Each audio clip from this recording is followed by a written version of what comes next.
Okay dear students, आज हम करेंगे आर्द्रता और वर्षण।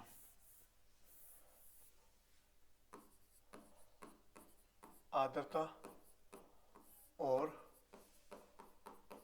वर्षण, ह्यूमिडिटी एंड प्रेसिपिटेशन। ठीक है, रेसिपिटेशन, प्रेसिपिटेशन। ठीक है, अब हम शुरू करते हैं आर्द्रता।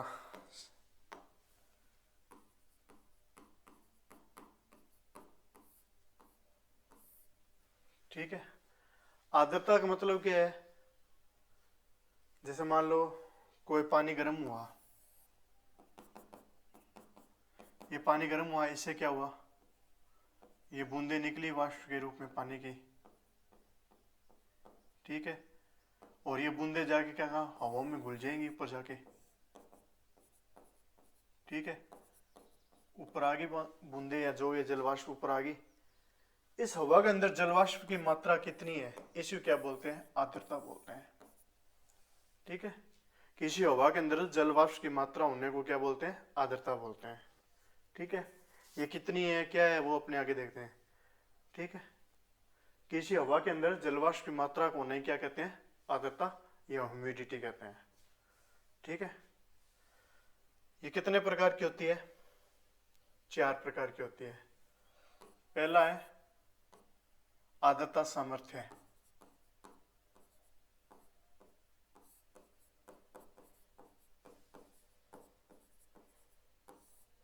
आर्द्रता सामर्थ्य, ह्यूमिडिटी कैपेसिटी। ठीक है, ह्यूमिडिटी कैपेसिटी कितनी होगी? मान लो ये कोई हवा है, इसके अंदर बूंदे आई और ये हवा फुल भर गई। ये हवा फुल भर गई, हवा सामर्थ्य मतलब क्या हुई? फुल भर गई, इतनी गहरी कर लिया। अब इसके अंदर कोई और वाष्प आएगी ना। मान लो इधर से वाष्प आ रही है, तो जैसे 3-4 वाष्प आएगी तो ये क्या करेगी? 2-4 वाष्प बाहर निकाल देगी, क्योंकि क्या होगी? इसकी एक कैपेसिटी है। उससे ज्यादा इसके अंदर डाल लेंगे तो जलवाष्प उसके अंदर ज्यादा डालेंगे तो क्या होगा? इधर से कुछ निकाल भी देगी। तो मैक्सिमम इसके अंदर कितनी आ सकती है जलवाष्प की मात्रा, उसे क्या बोलते हैं? Humidity capacity. ठीक है, जैसे कोई बच्चा एग्जाम में नंबर ला रहा है, मान लो उसका एग्जाम कितने का था? 175 का था। ठीक है, उस एग्जाम में मैक्सिमम कितने आ सकते हैं? 175 आ सकते हैं। इससे ज्यादा तो नहीं आ सकते। इससे ज्यादा आएंगे तो क्या होंगे? बाहर निकल जाएंगे। ठीक है, मतलब एग्जाम में तो नहीं निकल, मतलब इससे ज्यादा आएगा तो क्या होगा? कुछ ना कुछ मतलब सेट नहीं बैठता ना। ये तो एग्जाम का उदाहरण है, वैसे और कहीं इसमें तो ये होगा कि एक कैपेसिटी होती है, किसी हवा के अंदर मैक्सिमम कितना भर सकता है, उसे क्या बोलते हैं? Humidity capacity. इस हवा में कितनी मैक्सिमम आ सकती है, उसे बोलेंगे ह्यूमिडिटी कैपेसिटी। मान लो जैसे कोई पानी है, ये पानी का कोई जग है और इसके अंदर मैक्सिमम पानी कितना आ सकता है? 2 लीटर आ सकता है। 2 लीटर से एक बूंद ऊपर डालेंगे तो क्या होगा? एक बूंद इधर से गिर जाएगी। मतलब इसकी ह्यूमिडिटी, इसकी पानी कैपेसिटी कितनी है? 2 लीटर। वैसे इस हवा की कैपेसिटी होती है, इस हवा में मैक्सिमम कितनी आ सकती है? ह्यूमिडिटी कितनी आ सकती है, मतलब ह्यूमिडिटी क्या मतलब जलवाष्प कितनी आ सकती है, उसे क्या बोलते हैं? Humidity capacity. ठीक, आर्द्रता सामर्थ्य समझ आ गई। दूसरी होगी एब्सोल्यूट। ठीक है, एब्सोल्यूट ह्यूमिडिटी मतलब निरपेक्ष आर्द्रता। एब्सोल्यूट ह्यूमिडिटी, मान लो इसके अंदर कितनी आ सकती है? मैक्सिमम, मान लो इसके अंदर मैक्सिमम कितनी आ सकती थी? यहाँ उदाहरण लेकर चलते हैं, 10 ग्राम इसके अंदर मैक्सिमम आ सकती थी। पर इसी अंदर अब है कितनी फिलहाल इस हवा के अंदर? इधर से जलवाष्प आ रही है, फिलहाल इसके अंदर कितनी आ गई है? जितनी पड़ी थी सारी आ गई, वो कितनी आई? 2 ग्राम आ गई। 2 ग्राम इसके अंदर अभी है। ठीक है, इसे बोलते हैं एब्सोल्यूट ह्यूमिडिटी, कि फिलहाल इसके अंदर कितनी है ह्यूमिडिटी? 2 ग्राम है, 3 ग्राम है, कितनी है? ठीक है, मैक्सिमम कितनी थी 10 ग्राम आ सकती थी, और एग्जैक्ट टाइम पे मान लो इसके अंदर कुछ 2 ग्राम रखी हुई है, तो वो क्या होगी इसकी एब्सोल्यूट एब्सोल्यूट ह्यूमिडिटी, मतलब सही कितनी है, वास्तव में भी कितनी है। और ये कैसे देखेंगे, ये कोई हवा है, इस हवा के अंदर एक क्यूब लेंगे अपने, ठीक है, इस क्यूब के अंदर इसकी कितनी होगी 1 मीटर 1 मीटर 1 मीटर, तो 1 मीटर क्यूब में कितनी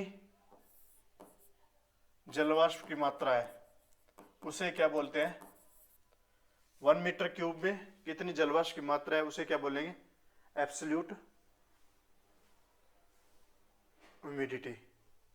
ठीक है, इसको ऐसे फाइंड करते हैं, निकालते कैसे हैं, ऐसे निकालते हैं, टोटल हवा का ना निकाल के हम एक छोटा क्यूब ले लेते हैं हवा में से, और उस क्यूब के अंदर देख लेते हैं कितनी जलवाष्प की मात्रा है, उसको क्या बोल देंगे हम, एब्सोल्यूट ह्यूमिडिटी।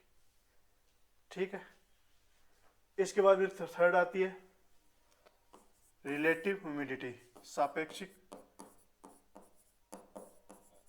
आर्द्रता।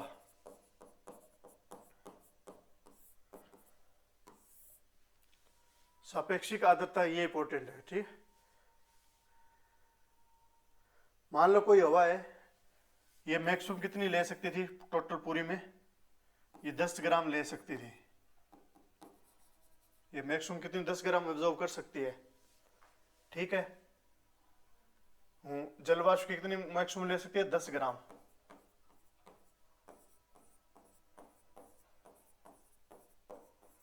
जलवाष्प की मात्रा कितनी ले सकती है 10 ग्राम, इसके अंदर जलवाष्प आ सकती है इस हवा के अंदर। हवा मतलब गैसों का कोएफिशिएंट जो भी है आसपास हमारा। ठीक है, और फिलहाल इसके अंदर कितनी है, अपने मान लेते हैं 3 ग्राम है या 2 ग्राम है, फिलहाल इसके अंदर कितनी है, मैक्सिमम इतनी आ सकती है, फिलहाल इसके अंदर कितनी है 2 ग्राम है, तो इसे क्या बोलेंगे एब्सोल्यूट। ठीक है, पर इसके रिस्पेक्ट में इसके पास कितनी है, है। ठीक है, जैसे किसी बच्चे के नंबर अपने देखते हैं क्लास में, मान लो उसका एग्जाम का पेपर था 200 का, और उसके नंबर कितने आए, मान लो 50 नंबर आए हैं, 50 मार्क्स उसने ऑब्टेन किए हैं। ठीक है, ऐसे किए, हम इसको परसेंटेज में निकालते हैं, तो कैसे निकालते हैं, 200 अपॉन 50 इंटू 100, तो इसके परसेंटेज कितने आए हैं 25%।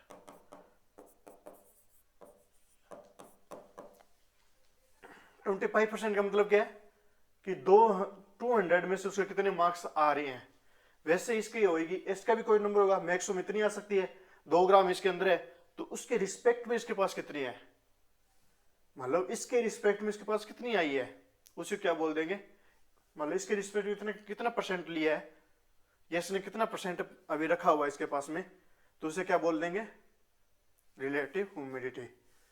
जैसे इसमें इस केस में कितनी होगी रिलेटिव ह्यूमिडिटी परसेंट में, तो हम क्या रखेंगे निरपेक्ष आर्द्रता,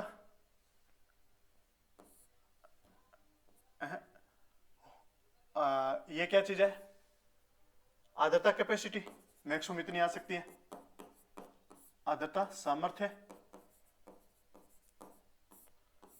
इंटू मल्टीप्लाई 100, मैक्सिमम नंबर कितने आ सकते हैं 200, और कितने ऑब्टेन किए प्राप्त किए, वो क्या होता है निरपेक्ष आर्द्रता।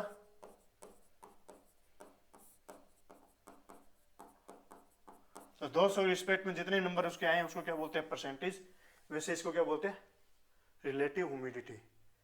ठीक है, मैक्सिमम कितनी आ सकती थी इसमें 10 आ सकती थी, और इसने ऑब्टेन कितनी की है, अभी इसके पास फिलहाल कितनी है 2 ग्राम, मैक्सिमम कितनी आ सकती है 10 ग्राम, आर्द्रता सामर्थ्य कितनी है 10 ग्राम, और इसने प्राप्त कितनी की है 2 ग्राम, तो इसका परसेंटेज कितना हुआ 20%। तो इसी को बोलते हैं ह्यूमिडिटी कैपेसिटी। ये अलग जगह पे अलग अलग हो जाएगी, कहीं हवा इतनी है कि उसके पास ऑब्टेन करने की क्षमता कितनी है, हो सकता है 20 ग्राम भी हो, मैक्सिमम इतना ग्राम ले सकता हो, तो उसमें ह्यूमिडिटी कितनी हो जाएगी, 2 ग्राम है तो तो 10 ग्राम ही होगी इसकी ह्यूमिडिटी। तो अलग अलग जगह पे अलग अलग होएगी। ये किस पे देखा जाता है, इसके रिस्पेक्ट में देखा जाता है उसने कितना ऑब्टेन किया हुआ है। ठीक है, किसी के सापेक्ष देखना कि मैक्सिमम है, उसके मैक्सिमम के रिस्पेक्ट में कितने नंबर आए हैं, उसे क्या बोलते हैं, ह्यूमिडिटी रिस्पेक्ट रिलेटिविटी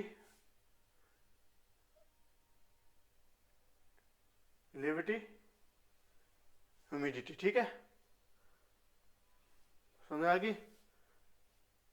मान लो आर्द्रता सामर्थ्य के सापेक्ष कितना उसका नंबर आ रहा है, उसे क्या बोलेंगे, कितना नंबर आ रहा है या कितना आर्द्रता सामर्थ्य के सापेक्ष उसकी निरपेक्ष आर्द्रता कितनी है, उसको क्या बोलेंगे, सापेक्षिक आर्द्रता। ठीक है, तो आइए अलग अलग जगह हो सकती है। फोर्थ इसके अंदर है, फोर्थ इसके अंदर कौन सी है, विशिष्ट आर्द्रता।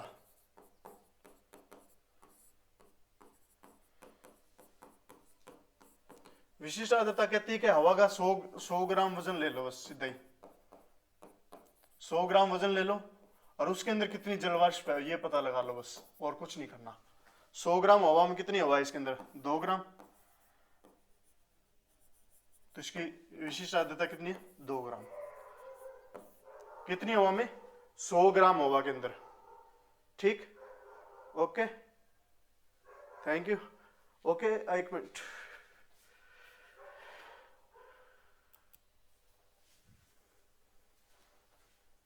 तो ये होगी इसकी विशिष्ट आर्द्रता कि 100 ग्राम हवा में सीधी देख लो कितनी हवा है, उसको विशिष्ट आर्द्रता बोलते हैं।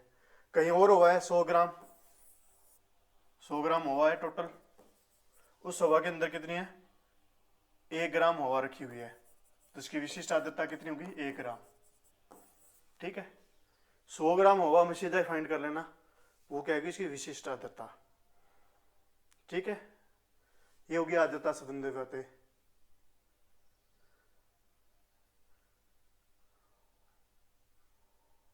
ठीक है, ह्यूमिडिटी के सबसे ज्यादा जरूरी है ये 3 समझ में आना, और सबसे जरूरी है सापेक्षिक आर्द्रता।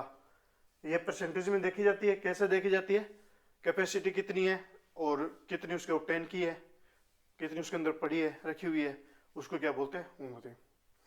अब एक टॉपिक इसमें आर्द्रता संबंधी और आता है। मान लो ये हवा मैक्सिमम कितनी ला सकती थी, 2 ग्राम, 10 ग्राम ला सकती है। मान लो कोई टेम्परेचर है T, इसमें कितनी है, 10 ग्राम ला सकती है, इसके अंदर 10 ग्राम मैक्सिमम आ सकती है ना। अब हवा कोई और रखी है इसी टेम्परेचर T पे, ये सेम हवा है और इसमें कितनी हवा रखी हुई है, 2 ग्राम रखी हुई है, तो इसकी आर्द्रता कितनी है, निरपेक्ष आर्द्रता कितनी है इसकी,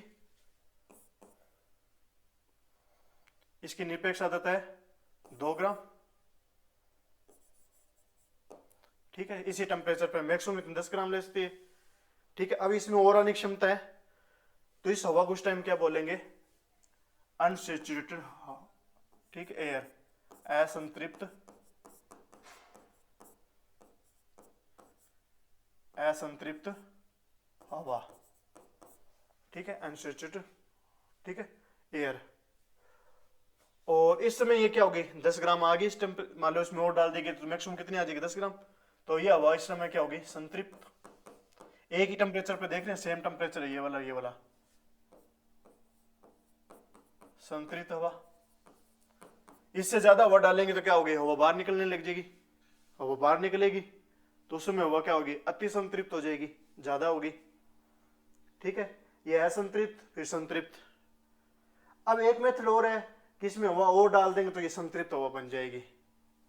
किसके अंदर क्या किया मैंने, जलवाष्प की मात्रा और ऐड कर दी और इसको संतृप्त बनाया। इसको संतृप्त बनाने के लिए क्या किया मैंने, कुछ ऐड कर दी, और क्या कर दी, जलवाष्प ऐड कर दी, तभी ये बनी, क्या बनी, संतृप्त हुई। एक मेथड तो ये है। दूसरा मेथड ये है कि टेम्परेचर के साथ छेड़खानी कर लो। ये हवा है ना, इसको संतृप्त हवा में चेंज करना है, किसमें कन्वर्ट करना है, संतृप्त हवा में।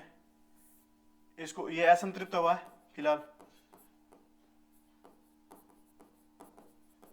और इसको किस में चेंज करना है, संतृप्त हवा में चेंज करना है। तो अपने क्या करेंगे, टेम्परेचर के साथ छेड़खानी कर लेंगे। अभी 2 ग्राम है, ठीक है। टेम्परेचर को क्या करेंगे अपने, कम करेंगे। अब की बार हवा नहीं डाले, अब की बार इसके अंदर क्या जलवाष्प ऐड नहीं करेंगे। पिछली बार क्या कहता है, जलवाष्प ऐड कर दी हमने, ठीक है।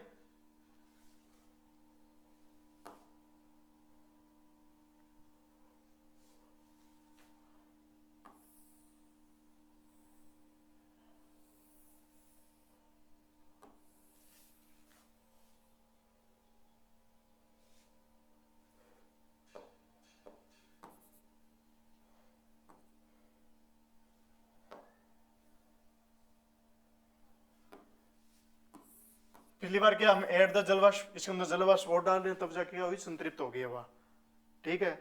अब की बार क्या कर रहे हैं हम, टेम्परेचर के साथ छेड़खानी कर रहे हैं, ठीक है। टेम्परेचर के साथ छेड़खानी करके हम क्या कर सकते हैं,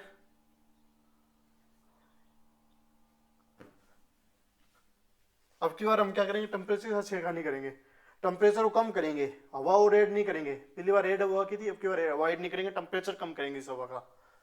हवा का धीरे धीरे जैसे जैसे टेम्परेचर हम कम करते हैं तो हवा क्या होती है, इसके अंदर जो रखी हवा आती है ना, वो धीरे धीरे फैलने लगती है, ऐसे फैल गई,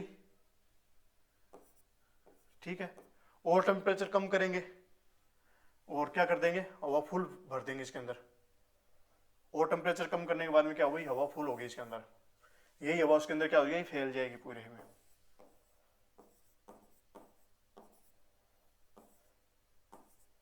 इससे ज्यादा और टेम्परेचर कम करेंगे तो क्या होगी, ये हवा अपने अंदर से जलवाष्प बाहर निकालने लग जाएगी, इस टेम्परेचर से और ज्यादा कम करने पे। तो अब टेम्परेचर कम करके भी इसको क्या बना दिया, संतृप्त हवा में चेंज कर सकते हैं, ठीक है। ऐसे भी हो सकता है, समझाई बात। और संतृप्त हवा को असंतृप्त में चेंज करना है तो टेम्परेचर क्या कर देंगे, इंक्रीज कर देंगे। टेम्परेचर इंक्रीज होते क्या होगा, इसके अंदर और हवा आने की क्षमता हो जाएगी, और जलवाष्प आने की क्षमता हो जाएगी। और इसी हवा को संतृप्त हवा में चेंज करना है तो टेम्परेचर कम कर देंगे। जिस टेम्परेचर पे ये ऐसा हो जाता है काम, मान लो इस हवा का टेम्परेचर कितना था, 50 डिग्री सेल्सियस था, और ये मान लो 10 डिग्री सेल्सियस पे क्या होगी, इस हवा में चेंज होगी। जिस टेम्परेचर पे हवा चेंज हो जाती है संतृप्त हवा में, उसे क्या बोलते हैं, उषांक। इसको क्या बोलते हैं, उषांक। ताप का वह बिंदु जिसमें से हवा क्या हुए, असंतृप्त संतृप्त हो जाए, उसे क्या बोलेंगे, उषांक बोलेंगे, ठीक है। इसी को क्या बोलेंगे, उषांक। समझ आई बात। असंतृप्त हवा जिसमें और आने की क्षमता हो, और संतृप्त हवा जिसमें और हवा नहीं, असंतृप्त हवा जिसमें जलवाष्प और आने की क्षमता हो, और संतृप्त हवा जिसमें और आने की क्षमता खत्म हो जाए जलवाष्प। अब इससे ज्यादा डालेंगे तो हवा क्या करेगी, अपने अंदर से जलवाष्प बाहर निकालने लग जाएगी, ठीक है। तो जिस टेम्परेचर पे काम हो रहा है उसे क्या बोलेंगे, उषांक, ठीक। अब देखते हैं अपने यहाँ एक और चीज देखते हैं, रुद्धोष्म प्रक्रम देखते हैं, ठीक है। और मुक्तोष्म प्रक्रम देखते हैं। एक हवा है जिसके अंदर कितनी रखी हुई है, 3 ग्राम हवा है, और मैक्सिमम कितनी ले सकती है, 10 ग्राम हवा ले सकती है। अब इसका टेम्परेचर अपने कम करके इसको करना है, संतृप्त हवा करना है, ठीक है। इस हवा को जब ऊपर जाती है ना, शोभ सीमा तक जाती है वायुमंडल के इक्वेटर पे, या कहीं भी हम क्या देखते हैं, सौरमंडल में हमने देखा हुआ है कि जो ऊपर जाते हैं टेम्परेचर क्या होता है, कम होता है। तो ये हवा जैसे जैसे ऊपर जाएगी क्या करेगी, इस हवा क्या होगा, टेम्परेचर धीरे धीरे क्या होगा, कम होता जाएगा। तो ये हवा इसी के अंदर क्या होती रहेगी, फैलती रहेगी,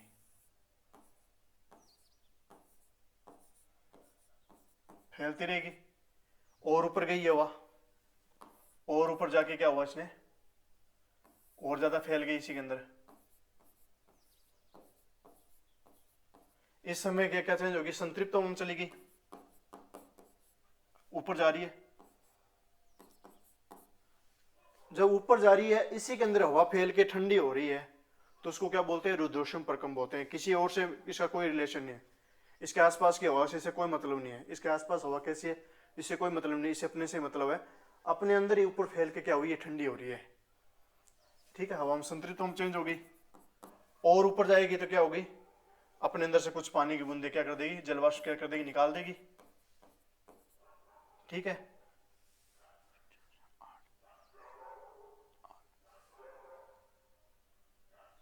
कुछ बूंदे निकाल के क्या कर देगी, संतृप्त हो जाएगी।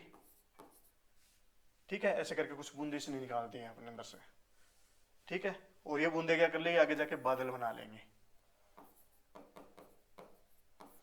ठीक है, या जो भी है यही बादल मान लो। ठीक है, बादल बना ले, ये बूंदे आगे क्या होगी, पानी के रूप में बरस जाएंगे नीचे। इन बूंदों को कुछ मिल जाएगा हवा का कारण या पोल्यूट मिल जाएगा, इसके ऊपर ये जम के क्या करेंगे, हम बारिश करने लग जाएंगे। तो इसे बोलते हैं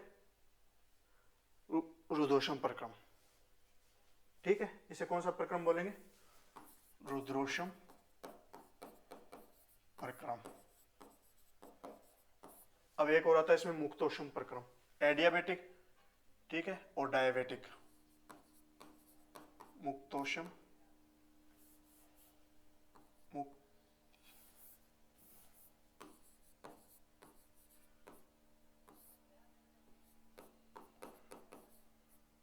मुक्तोष्म प्रक्रम।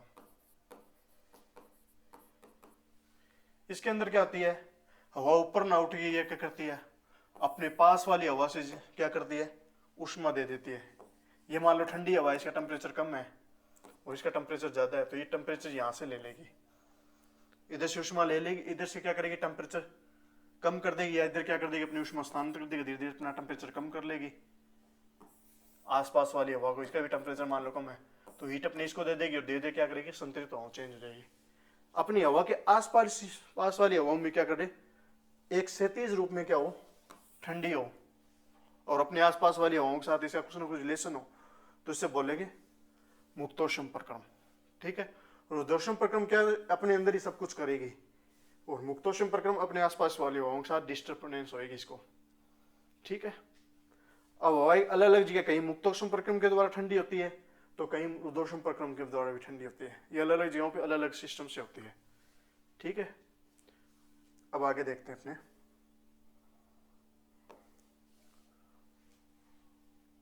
अब देखते हैं वर्षण। वर्षण से पहले हम कुछ बेसिक समझेंगे इसका, पानी का। ये पानी मान लो लिक्विड फॉर्म में है, जल में है, लिक्विड फॉर्म में। ठीक है, लिक्विड से जब गैस में जाएगा, गैस में आ गया तो इसे क्या बोलेंगे, वाष्पीकरण। ठीक है, और जब गैस से वापस इसमें आएगा लिक्विड में तो इसे बोलेंगे संघनन। संघनन। ठीक है, और जब लिक्विड से किस में चला जाए, बर्फ में चला जाए तो इसे बोलेंगे हिमानीकरण।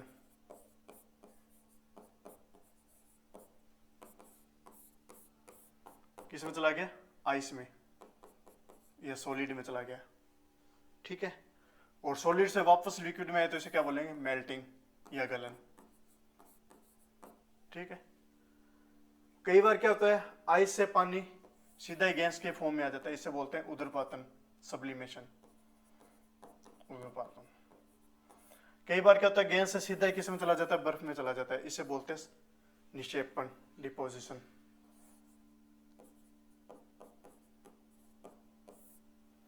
ठीक, इतना समझ में। अब वर्षण देखते हैं।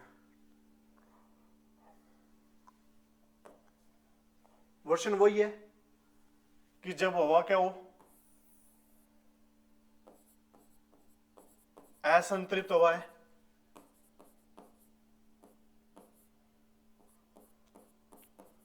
असंतृप्त हवा है, इसका टेम्परेचर हमने क्या कर दिया, कम कर दिया।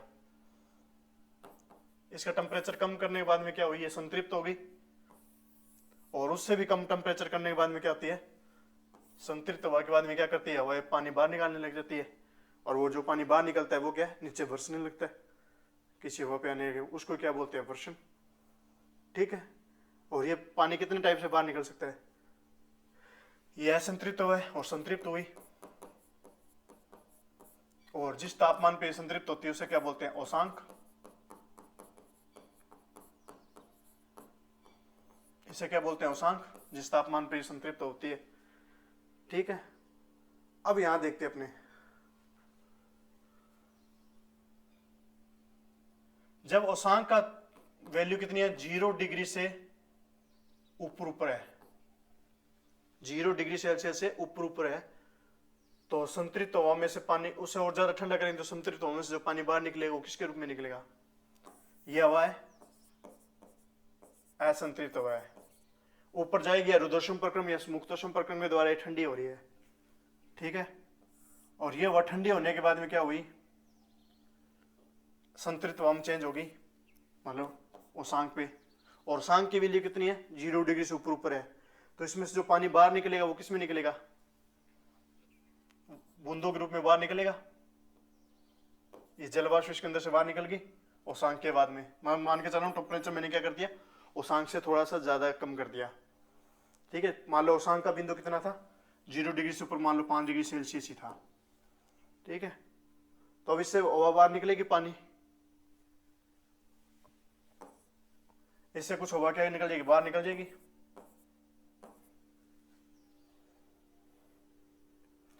जो हवा बाहर निकलेगी वो क्या होगी, पानी के रूप में बाहर निकलेगी। ये क्या करेंगी, आगे किसी बूंद को मान लो पानी के रूप में किसी न किसी प्रदूषण के कण को पकड़ेगी और उसके ऊपर ये जमा हो जाएंगे और बूंद के रूप में आके क्या कर जाएंगे, नीचे गिर जाएंगे, ड्रॉप के रूप में आके। ठीक है, समझ आई। कुल मिला के ये बादल में काम होता है, ये सारा काम कहाँ हो रहा है, ये काम बादल में हो रहा है। ठीक है, अब औसांक का मान लो बिंदु कितना है, इस समय जो बाहर निकली, अब इसे क्या बोलेंगे, सहमन, इसे क्या बोलेंगे, वर्षा। ठीक है, इसे क्या बोलेंगे, इस समय वर्षा हुई है। ठीक है, इसे रेन बोलेंगे। इस समय जो प्रोसेस हो रहा है उसे क्या बोलेंगे, रेन। तो पहला है वर्षण में आती है वर्षा। ठीक है, रेन होना, रेन ऐसे होती है, संतृप्त हवा में चलेगी। दूसरे भाग में आती है ओलावृष्टि, स्नो, ओलावृष्टि नहीं, स्नोफॉल।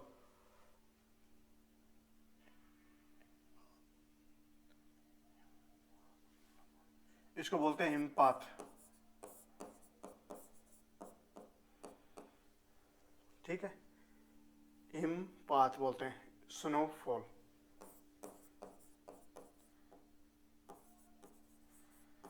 ठीक है,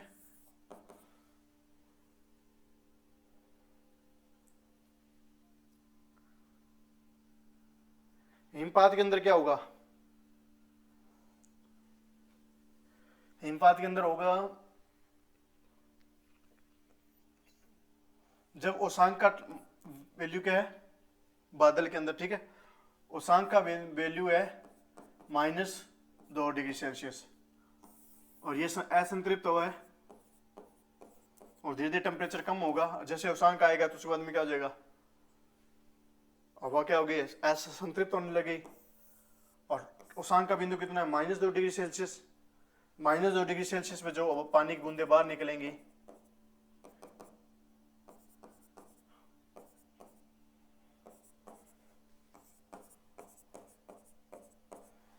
-2 डिग्री सेल्सियस में जो पानी की बूंदे बाहर निकलेंगी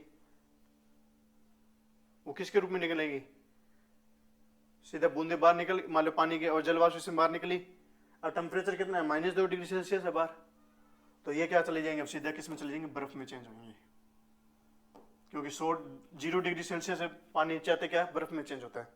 अब ये बूंदे किस में चले जाएंगी, बर्फ के रूप में चेंज होंगे, छोटे छोटे बर्फ के कणों के रूप में गिरेंगी नीचे, तो इसे क्या बोलते हैं, स्नोफॉल बोलते हैं, हिमपात बोलते हैं। ठीक है, ये सब काम किस पे निर्भर करता है, औसांक पे निर्भर करता है।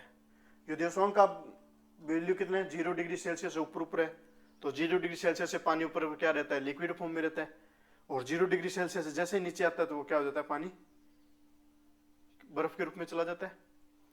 ठीक है, तो वैसे काम हो रहा है। उसांक का वैल्यू है ना -2 डिग्री सेल्सियस, पानी 0 डिग्री पे। अब जो -2 डिग्री पे जो पानी निकलेगा बाहर निकल गया, बाहर निकलते क्या टेम्परेचर देखा -2 डिग्री देखते क्या जम जाएगा, ठंडा हो जाएगा, ठंडा होते बर्फ के कणों में नीचे गिरेगा।